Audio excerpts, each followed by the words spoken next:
तो 9th class में हमारा सेकंड चैप्टर कंप्लीट हो गया था और आज हम अपना नेक्स्ट चैप्टर स्टार्ट कर रहे हैं, तीसरा चैप्टर, जिसका नाम है निर्देशांक ज्यामिति। निर्देशांक ज्यामिति क्या होती है? हमें यदि कोई बिंदु दिया हुआ है, उस बिंदु की स्थिति को ज्ञात करने के लिए गणित के हम जिस शाखा का प्रयोग करेंगे उसे निर्देशांक ज्यामिति कहते हैं। जैसे मान लो कि ये यहाँ बिंदु हमें दे रखा है, ये पॉइंट हमें दे रखा है। अब ये पूछा जाए कि ये पॉइंट कहाँ पर है, तो हम ये पूछेंगे कि ये पॉइंट कहाँ से कितनी दूरी पर है। यानी जैसे अगर ये पूछे कि ये पॉइंट है तो ये बताइए कि इस बिंदु की स्थिति क्या है, तो हम ये देखेंगे कि इस बिंदु की स्थिति हमें कितनी दूरी से देखनी है। जैसे यहाँ से इस बिंदु से देखनी है, या इस बिंदु से इस बिंदु की स्थिति देखनी है, या इस बिंदु से, या इस बिंदु से, या इस बिंदु से। तो यानी किसी एक बिंदु की स्थिति को ज्ञात करने के लिए हमारे पास दूसरे बिंदु का होना जरूरी होता है। तो एक बिंदु का पता लगाएं हम कि ये बिंदु कहाँ है, ये किस लोकेशन पे है, तो इसके लिए हमें इसके साथ दूसरे बिंदु का पता होना जरूरी है। किसी भी एक बिंदु की स्थिति का पता लगाने के लिए हम केवल इसी बिंदु का प्रयोग नहीं कर सकते हैं। तो दूसरा बिंदु कहाँ है, उस दूसरे बिंदु से इस बिंदु के बारे में हम पता लगा सकते हैं कि ये बिंदु इस बिंदु से कितनी दूरी पर है। तो इसका पता लगाने के लिए हम निर्देशांक ज्यामिति का प्रयोग कर लेते हैं।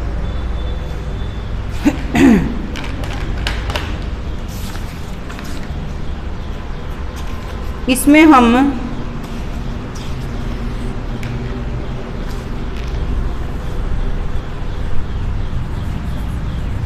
जैसे इसे सभी बच्चे जानते हैं कि ये क्या होता है, 0। यहाँ से समान दूरी के ऊपर हम इस प्रकार से बिंदु ले लेते हैं। ये इधर आता है, 0 के राइट साइड पे सभी धनात्मक संख्याएं आती हैं, 0 के लेफ्ट साइड पे सभी प्रकार की ऋणात्मक संख्याएं आती हैं। तो इस साइड जब हम लेते हैं तो 1 2 3 4 5, और यहाँ हम लेते हैं तो -1 -2 -3 -4 -5। दोनों साइड पे एरो के साइन बने हुए हैं। इसका मतलब है कि ये इस तरफ अपरिमित रूप से बढ़ती जाएगी, और यहाँ पर भी इसके ऊपर तीर का निशान है, तो यहाँ भी कोई लिमिट नहीं है, और ये ऐसे ही आगे की तरफ जाता जाएगा। इसे क्या कहा जाता है? संख्या रेखा। ये हमारी संख्या रेखा होती है। तो गणितज्ञ हुए हमारे पास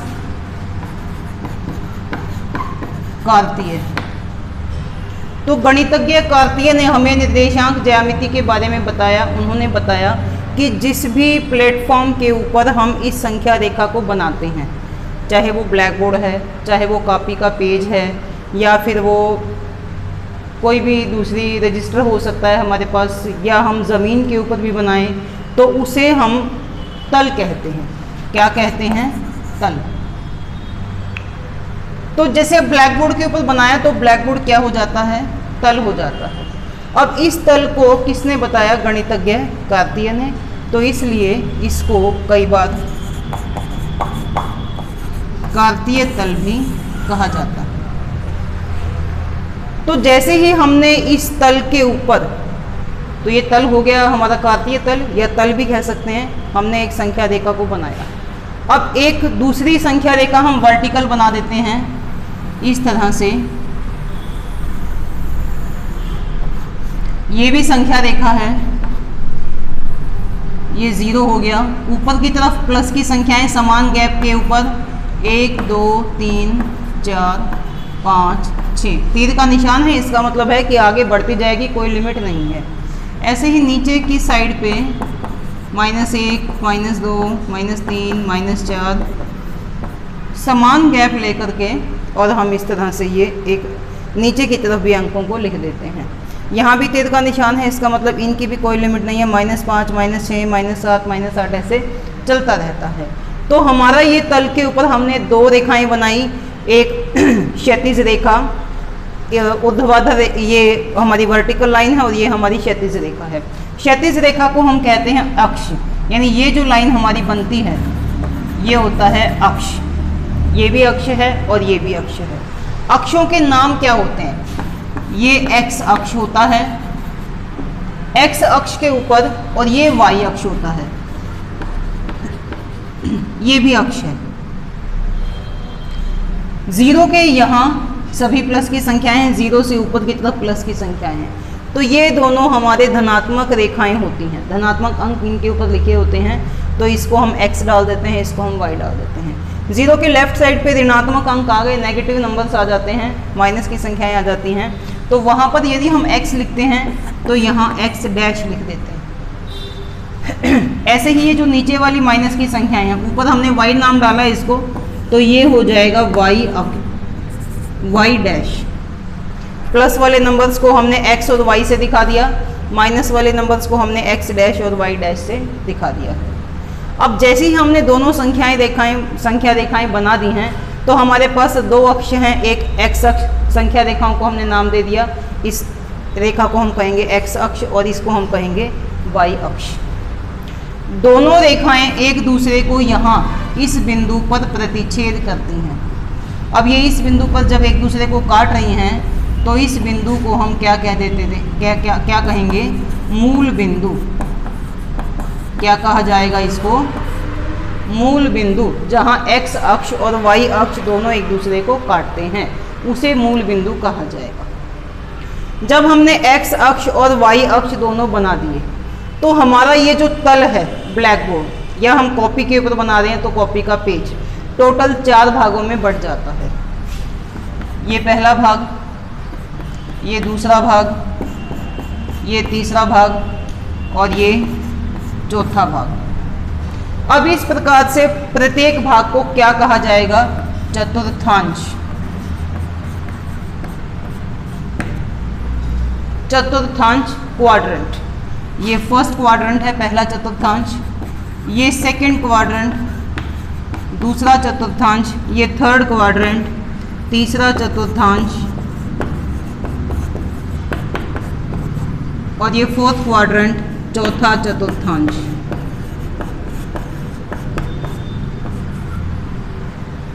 इस प्रकार से हमारा तल 4 भागों में बंट जाता है और प्रत्येक भाग को क्या कहा जाता है, चतुर्थांश कहा जाता है, पहला, दूसरा, तीसरा और चौथा। अब ये जो निर्देशांक हैं, इनको किस प्रकार से दिखाया जाता है, निर्देशांकों को ब्रैकेट के अंदर दिखाया जाता है इस तरह से। पहला जो निर्देशांक है वो x होता है, दूसरा निर्देशांक y होता है। हमेशा जब भी हम ब्रैकेट के अंदर 2 अंक लिखते हैं तो पहला x होगा, दूसरा y होगा। ये हम अंडरस्टूड है, बताने की ज़रूरत नहीं होती कि कौन सा इसमें से x का है और कौन सा अंक इसमें से y का है। तो पहला x होता है, दूसरा y होता है। अब जो x है, इसका जो निर्देशांक है उसे हम भुज कहते हैं। क्या कहेंगे, भुज। और y का जो निर्देशांक है इसे हम कहते हैं कोटि। कोटि, जैसे मान लो कि x का ये 3 बिंदु और y का 2 बिंदु ऐसे है, तो ब्रैकेट में हम पहले x का लिखते हैं। x अक्ष के किस बिंदु के सामने है, ये 3 के सामने है, तो पहला अंक क्या आ जाएगा, 3। तो x का 3, तो ये x का हो गया। ये y अक्ष के ऊपर है, y के ऊपर ये कितना बिंदु है, 2, तो y के सामने ये आ जाता है यहाँ पर 2, तो ये 2 हो गया। तो इसमें इस बिंदु का भुज क्या है, इस बिंदु का भुज। अब भुज के लिए हम किसको देखेंगे, x के बिंदु को, तो इस बिंदु का भुज क्या होगा, 3, और इस बिंदु की कोटि क्या होगी, ये 2। ठीक है, तो ये होते हैं भुज और कोटि। अब जैसे हम x और y को दिखाएंगे तो ये प्लस भी हो सकते हैं, कोई इसमें से माइनस हो सकता है, दोनों माइनस हो सकते हैं, किसी भी तरीके से हो सकते हैं। यदि हमारे पास x का अंक भी प्लस में है और y का अंक भी प्लस में है, तो वो हमारा फर्स्ट क्वाड्रेंट में आ जाता है, प्लस प्लस। अब ब्रैकेट में पहला अंक किसका होता है, x का, दूसरा किसका होता है, y का। यानी जब x भी प्लस में है, y भी प्लस में है, तो वो किस में आएगा, फर्स्ट क्वाड्रेंट के अंदर आ जाएगा। यदि x है माइनस और y है प्लस, यानी ये वाली संख्या प्लस माइनस में दी हुई है और ये वाली संख्या प्लस में दी हुई है, तो वो कहाँ पर आएगी, सेकेंड क्वाड्रेंट में, दूसरे चतुर्थांश में यहाँ आ जाएगी। यदि x भी माइनस में है और y भी माइनस में है, दोनों माइनस में है, तो वो तीसरे चतुर्थांश के अंदर आ जाएगी। यदि x है प्लस में और y है माइनस में, तो वो आ जाता है हमारा चौथे चतुर्थांश में, x का मान प्लस में है, y का मान माइनस में है, तो ये हमारा चौथे चतुर्थांश के अंदर आ जाता है। तो इस तरह से ये हमारा कार्तीय तल है। इसके ऊपर जैसे ही हम संख्या रेखाएं बनाते हैं, क्षैतिज और वर्टिकल ऊर्ध्वाधर, तो हमारा तल 4 भागों में बढ़ गया, पहला चतुर्थांश, दूसरा, तीसरा और चौथा। पहले में प्लस प्लस आता है, दूसरे में माइनस प्लस, तीसरे में माइनस माइनस, चौथे में प्लस माइनस। जहाँ ये दोनों अक्ष एक दूसरे को काटते हैं उसे मूल बिंदु कहा जाएगा। ठीक है, इस तरह से आ जाता है। तो x का मान होता है पहला और y का मान होता है। अब एक छोटी सी चीज़ यहाँ पे और भी हम देख लेते हैं।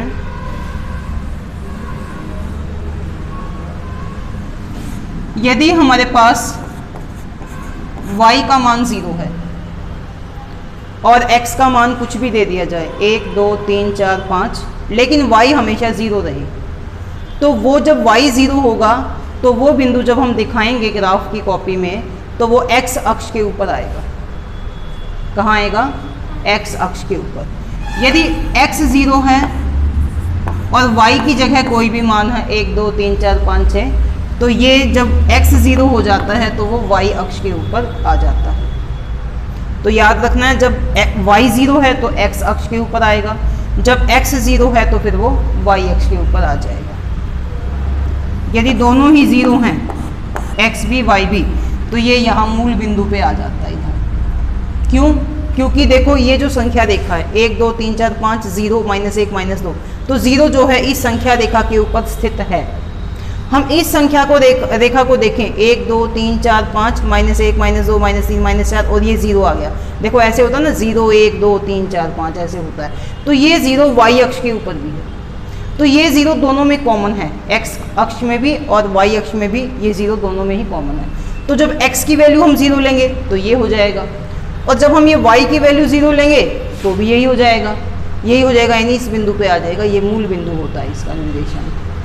ठीक है, तो ये हमारा इस तरह से कंप्लीट हो जाता है। इसके बाद हम आगे कर लेते हैं एक्सरसाइज 3.2 करेंगे हम पहले।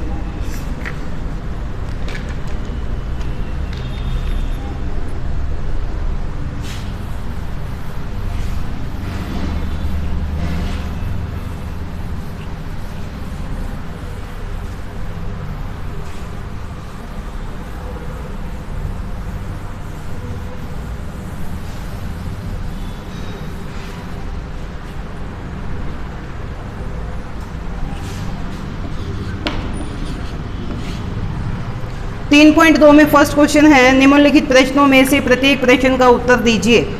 कार्तीय तल में किसी बिंदु की स्थिति निर्धारित करने वाली क्षैतिज और ऊर्ध्वाधर रेखाओं के क्या नाम हैं? तो ये हमने अभी अभी पढ़ा था। x अक्ष था एक तो, और दूसरी रेखा क्या थी? y अक्ष। ये हमने क्षैतिज, ये क्षैतिज रेखा थी, ये वर्टिकल ऊर्ध्वाधर रेखा थी, इसका नाम x अक्ष था और इसका नाम y अक्ष था। सेकंड पार्ट है इसमें, इन दो रेखाओं से बने तल के प्रत्येक भाग का नाम बताएं। तो अब देखो ये दो रेखाएं हैं, ये हमारा तल है, प्रत्येक भाग, इसे हम क्या कह रहे थे? चतुर्थांश। तो हर एक पार्ट चतुर्थांश यानी क्वाड्रेंट कहलाता है। उस बिंदु का नाम बताएं जहां ये दोनों रेखाएं प्रतिच्छेदित होती हैं। तो देखो ये और ये कहाँ प्रतिच्छेद हो रही है? यहाँ पर। और इस बिंदु को हम क्या कहते हैं? मूल बिंदु। तो ये हमारा फर्स्ट क्वेश्चन कंप्लीट हो गया, समझ में आ गया होगा सभी को। अब हम इसमें सेकंड क्वेश्चन करेंगे।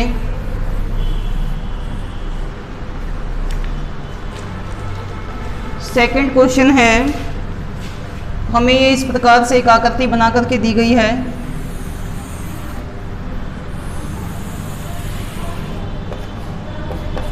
x x dash y y dash.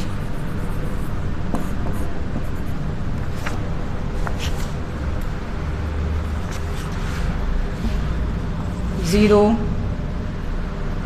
1 2 3 4 5 6 7 1 2 3 4 5 6 7 -1 -2 -3 -4 -5 -6 -1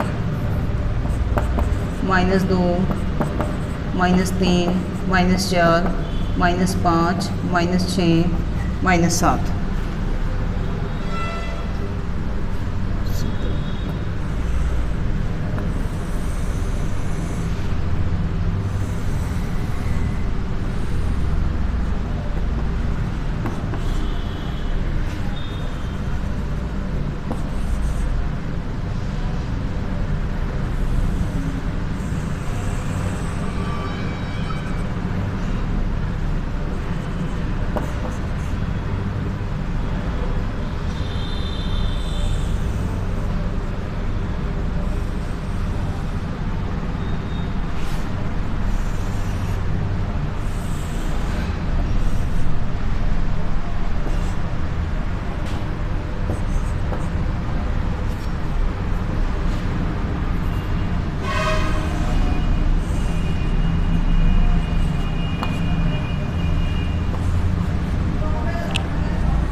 ये आकृति हमें एक्सरसाइज में बना करके दे रखी है, ये स्टेटमेंट में हमें दी गई है।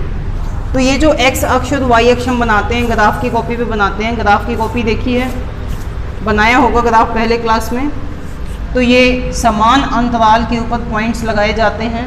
यदि हम ग्राफ की कॉपी लेते हैं तो उसमें ये अंतराल बने हुए होते हैं, इस प्रकार से लाइन होती हैं।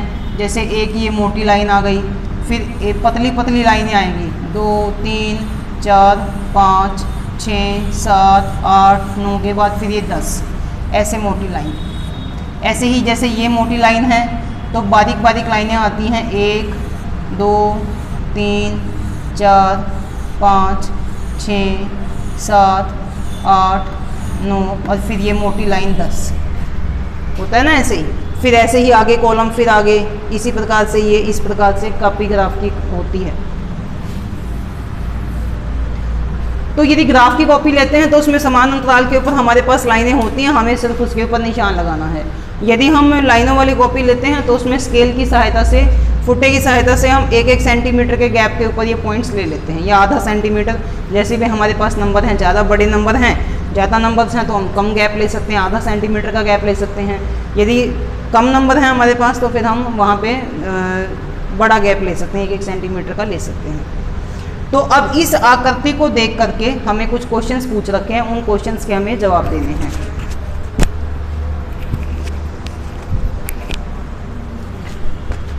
फर्स्ट क्वेश्चन है बी के निर्देशांक।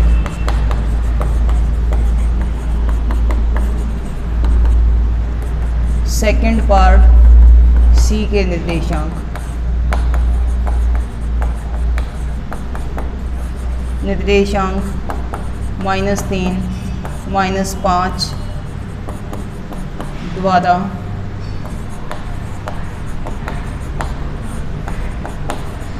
पहचाना गया बिंदु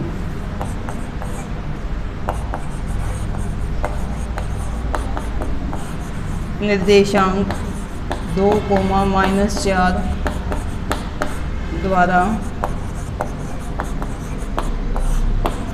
पहचाना गया बिंदु। पांचवा है डी का भुज। छठा है बिंदु एच की कोटि